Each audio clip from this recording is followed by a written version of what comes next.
खुलुमबाय। गिबियावनो नोंथांमोनखौ आंनि चेनेल बड' निउसआव बरायनायजों लोगोसे गोजोन बेलासे समनि अननाय सिबिनाय आरो गाहाम हामलायनायखौ जासिहरबाय। दिनैनि बे भिडिअ'आव नोंथांमोननि गेजेराव मोननैसो गोनांथि खौरां लानानै फैदों। आसा खालामगोन भिडिअ'खौ जागायनायनिफ्राय जोबजासिम नायलांगोन।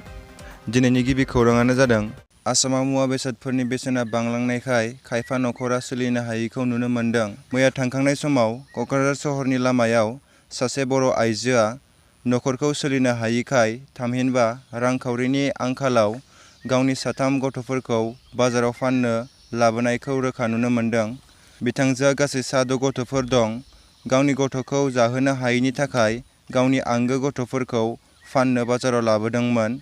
मोनथिनाय बादिब्ला गथ'फोरनि बैसोआ 3 बोसोरनिफ्राय 6 बोसोरनि गेजेराव जागोन।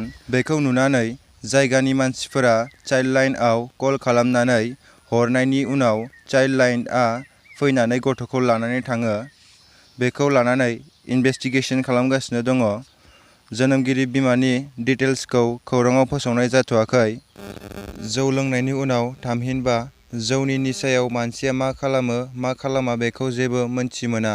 नाथाय बेफोर जाथाय एबा गोरोन्थि खालामनायखौ उनावसो हमदां हायो। पलासिबारिनि बुरलुंबुथुरनि खाथियाव जौनि निसायाव सेंग्रा सिख्लाफोरा गाग्लोबदों सासे पुलिस अफिसारखौ। 4 सेंग्रा सिख्लाफोरनि गाग्लोबनायाव जोखोम पुलिस अफिसारआ बिसोरनि जौ लोंनायखौ होबथानो थांदोंमोन। पुलिस अफिसारआ बेयावनो गाग्लोबदों मनमोहन दास अफिसारखौ। बे जाथायखौ नुनानै रायजो राजाफोराबो रागा जोंखाङो। दायो गासैखौबो थानायाव लांबाय होनना खौराङाव मोनथिमोन्दों। मैया थांखांनाय सानाव खौरांनिफ्राय मोनथिमोननाय बादिब्ला BPF आरो UPPLनि गेजेराव दावराव जानायखौ नुनो मोन्दों।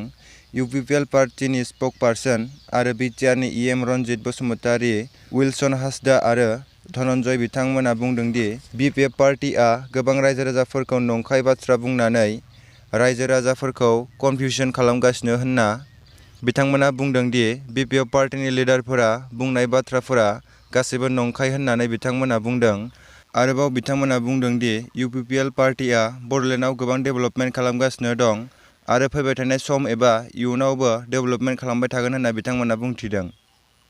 नंखाय खौरां फोसावनायखौ लानानै MCLA बिसावरायग्रा बिथाङा निमाहा बिनो खावलायदों। लोगोसे MCLA बिसावरायग्रा बिथाङा बड'लेण्ड रादाब खौरां बिजोंनि नंखाय बाथ्रा खौरां फोसावनायनि सायाव दुखु फोरमायदों आरो बे गोरोन्थिनि थाखायनो रायजो राजाफोरनि सिगाङाव निमाहा बिनो खावलायदों, जायखौ गावनि फेसबुक पेजनि गेजेरजों फोरमायनायखौ नुनो मोन्दों।